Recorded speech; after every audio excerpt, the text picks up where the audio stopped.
All right.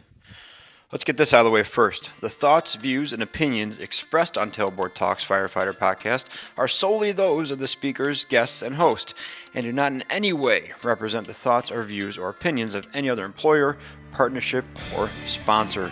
The material and information in this podcast is for general information purposes only and should be used at the listener's discretion. What's up, everyone? Chris from 4th Shift Firefighter here in the garage. Again in the garage, and it's getting cold outside. It snowed on Halloween, which I was super stoked about. I was talking with some guys at work the other day, and man, these kids have had it so easy for the past 3 or 4 years with like nice weather, no rain, no snow. It's been dry. It's been gross for a Halloween day. I cannot remember a Halloween that I went trick-or-treating that had favorable weather. So this year it snowed. Super stoked about it. Dragged Nathan farther than he wanted to until he was asking to go inside, which is perfect. Anytime you can wear that kid out, it's just ideal. So happy Halloween, which was yesterday. Happy candy. Posted a thing on my candy preferences again today. I get more responses and more traction on my candy preferences than almost anything else. I had, let me see what it's doing here. I posted my unpopular top 3, and it was Whoppers, candy corn, and 3 Musketeers. I'll eat them every time. But that's the unpopular top 3. Those are the ones that, like, when I eat, people throw a fit about, and boy, did you. Boy, did you. If I was going popular top 3, it'd be like Reese's Peanut Butter Cups, Kit Kat, Crunch Bar, mainstream stuff like that. But if I'm going unpopular, there are some hidden gems in the scorned world of candy that I get down with, and those were a great top 3. So thanks for all the constructive and not constructive feedback on that. October Daily Dose just ended. Thank you so much for you guys and girls who tagged me in your Daily Dose posts and Daily Dose activities. If you're new to the channel or new to the podcast, beginning of October, we started a thing called Daily Dose, and it stands for dopamine, oxytocin, serotonin, and endorphins. That's all the feel-good chemicals when you work out. And the point of Daily Dose was do between 20 and 100 of something first thing in the morning to get you going, get those endorphins and those feel-good chemicals going, set you off in the day. Bonus of that, maybe you do that and then your day gets busy. You don't work out, you don't go for a walk, you don't do your exercises or your training later. At least you did something. And for me, that saves me a lot of mental anguish, like late in the day when I just don't want to work out. I'm like, hey, at least I did 100 squats this morning. So did that, posted a bunch of videos of it. I would say that I was probably compliant, I would say 2/3 of the days on just a guess. So about 10, 11 days I didn't do that. And most of the time on those 10 or 11 days, I knew I was going to skate or going for a ride later. So I was like, I'm just going to do stuff later. It's all good.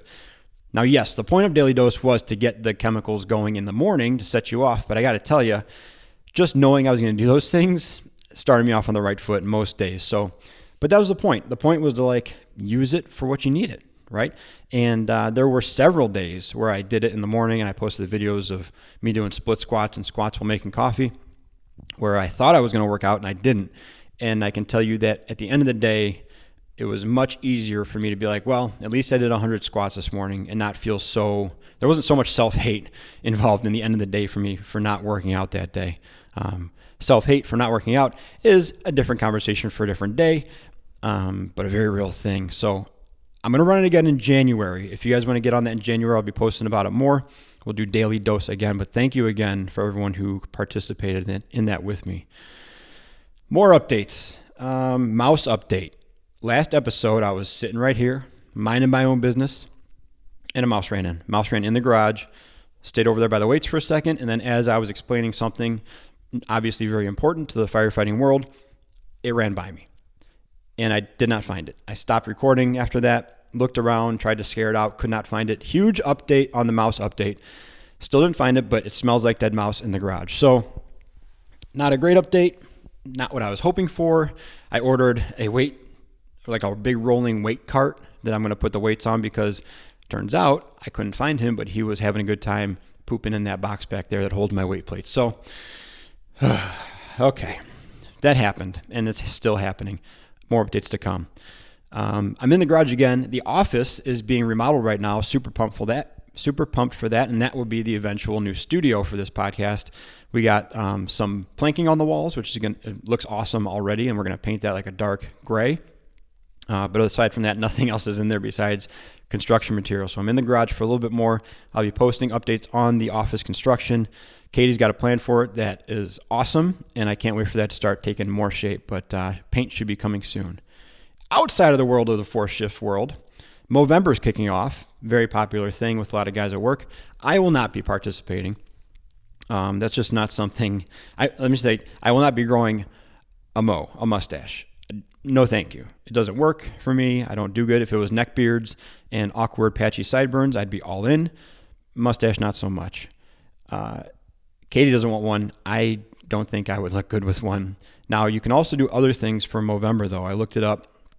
If you're interested, go to us.movember, movember.com, and check it out. They are there to take on mental health, suicide, prostate cancer, and testicular cancer. And one of their challenges they have on there is the move for mental health, and that's just doing run or walk 60 miles over Movember. I'm more likely to do that.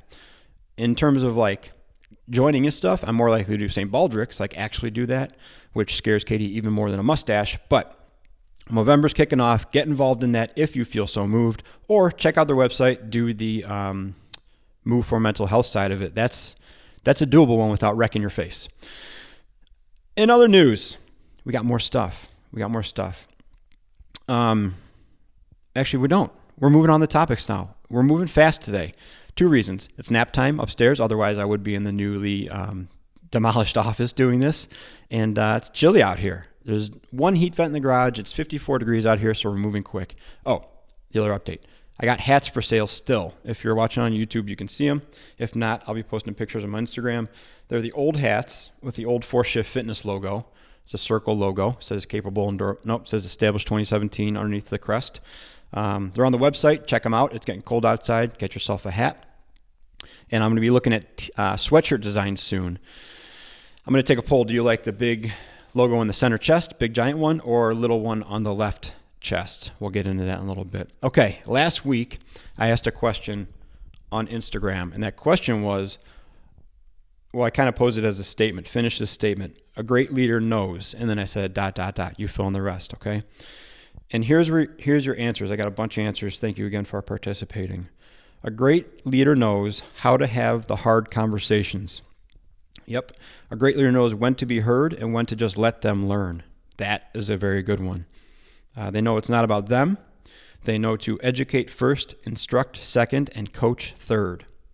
And they know that it's about the success of those around you. Got a couple more here. A great leader knows when to be a follower. A great leader knows a title doesn't make you a leader. That's a good one. A great leader knows their people and where those people best help the company. We're talking about crew resource management there, a great topic that until that answer came in, I really didn't think to make that a topic but of its own episode, but I think it's going to be. That's a great one. And a great leader knows how to communicate. This highlights kind of the fourth shift. I put a thing up a little bit ago that says, I don't have all the answers, but we got a lot of them. And this highlights that. These are a lot of things that obviously you as a community look for in leadership. I will say the one that resonates most with me is the have hard conversations one. It's one that came up with Stephanie White when we talked about women going through their pregnancy and at what point maybe a conversation may happen about them going on light duty or leaving the line. It's a conversation about fitness that Kurt and I had in one of the more popular episodes, Uncomfortable Conversations episode about when do you have a talk with someone that their physical conditioning is hampering the evolutions and hampering the operations. Difficult conversations. The thing about those difficult conversations is they kind of suck. Like it's not fun to have them most of the time. They're usually going to be received lukewarm. It's very seldom that you're going to confront someone, and it is a confrontation most of the time because either they're guarded about it or they're trying to let it slide or people are just rolling the dice on it hoping nothing comes back to bite them. So the people who are receiving those uncomfortable conversations, those difficult conversations, very seldom are like, you know what, I've just been waiting for somebody to bring this up to me. Yeah, it's been weighing on me for a long time. Sometimes it does happen, but with anything physical, anything that's going to kind of undercut someone's ego or call them out, expose them, those are tough, man. And those are really, really uncomfortable ones. I thought I just saw another mouse. I think I'm just going to keep seeing mice in this garage now until, I don't know when, until I move into the office to do these, and I just can't see them anymore. Those are tough ones. The other ones I liked, let me get back to it here. The other ones I liked was about when to be heard and when to just let them learn. That is one of the most difficult things as a leader and as a mentor, is when you should interject and say stuff, and when you can let them start making mistakes or learn through a little bit of error that's not going to overall impact the evolution, right, or the operation. But let people find their own answers. Afford them that respect and that empower them to do that, because they'll do it one way or the other. And if they don't do it, then you can interject and figure out a way to constructively modify that behavior or bring it up for next time. We've done a lot of those things, like, hey, next time, what do you think about this? And it's tricky. I've had that done to me where I said, why didn't you step in and stop that then? Because the way you're describing the handle is way better. And it would have just been better service. It would have been better result. It would have been a lot easier to get there. Now, on the other side of that conversation, I remember those handful of times very vividly. And I have gone out of my way not to make those mistakes again in the same circumstances. So it was uncomfortable, but it was probably the right thing, the right way to instruct me. That's a very tough one, though. It's tough with parenting, when to let them make their mistakes and learn on their own. It's very tough when you're told you're a leader now. You're a lieutenant, you're a company officer, you're a captain, you're whatever, and this is your responsibility to make sure everything goes well. It's hard to let things not go well for a little bit in hopes to teach something, but that's really the mark of someone who's progressed as a leader and as a person, that's secure in their own teaching, secure in the end result, and really secure that the lesson's going to be taken in and understood and worked on, and then the person will do better on the front side or on the back side. There's no doubt some people that no matter what the mess up is or the screw up is, even if you tell them, they're probably not going to adjust their operations. They're not going to adjust the way they handle situations. On those ones, maybe it is better to be heard and to put an end to it and stop it, because you know that the end result isn't going to be better fruit. It's going to be just another rotten apple, right? I don't know if that makes sense. It just came to my head. So great answers. What makes a great leader? Thank you for responding to that. And that's something that is going to keep coming up, because this whole 4-shift firefighter thing is just a lifestyle deal, right? It's all about how to make us better, more capable and durable on the job and away from it. So this kind of plays into it. This is why I wanted to get away from fitness a little bit.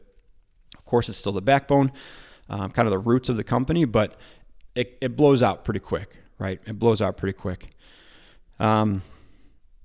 One more topic, and this is kind of a current event for me.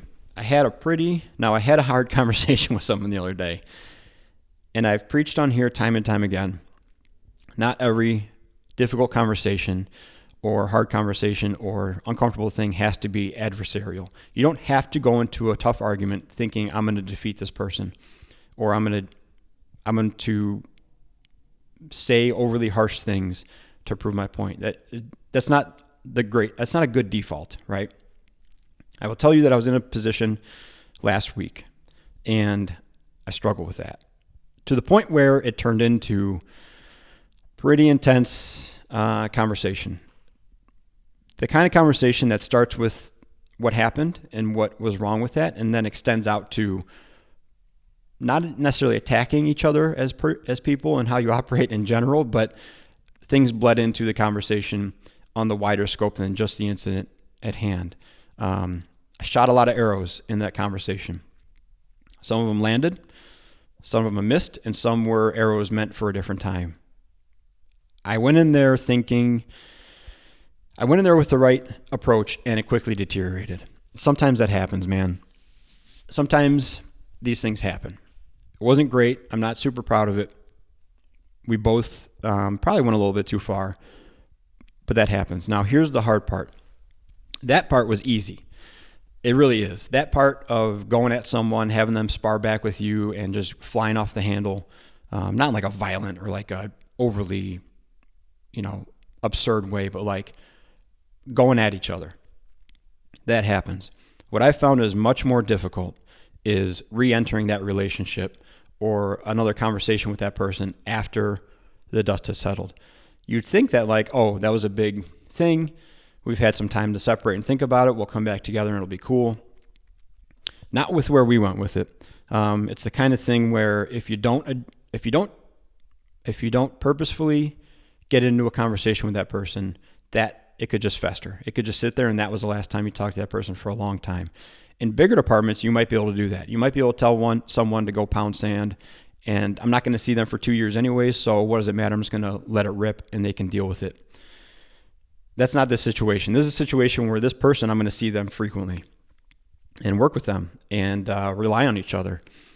And it's very, very difficult to re-enter that arena with that person. And I'm working on it. I don't have any real good tips for it yet because I'm too close to the situation. It's still going. I'm sure if I wasn't involved in it, I could rattle off a few, but it's one of those things where I'm too deep in it. So I've tried once or twice now with mixed results, but I think maybe just keeping your expectations realistic is the key to it. Like, you can't expect them after an argument that gets to a level of intensity to next time you talk to them, they see your side 100%. Because chances are they're going to dig in farther to their side. I didn't come away from my talking points at all in the past week. So if I'd be like, you know what, I taught them a lesson. They should have learned it. By now I'm just going to approach it like I was right. You're going to have another conflict. So I think what I'm going to have to do is approach it as like, we both know this thing happened, this big argument, this big conflict happened. Stick to the facts now. Let that conversation come back around at the right time. Don't force it. You know it's a touchy subject. You know it's has a potential to blow up again. Stick to the facts. Keep it professional. Let that topic arise. Work on your relationship with that person, and let that thing be its own thing until it comes back up. Okay?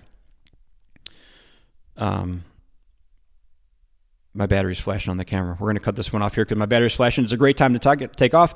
Let's all keep working on being more capable and durable, both on the job and away from it. We'll talk to you guys soon. Be a fourth shift firefighter. That was a great way to end that because I don't want to talk about it anymore. So, see you guys.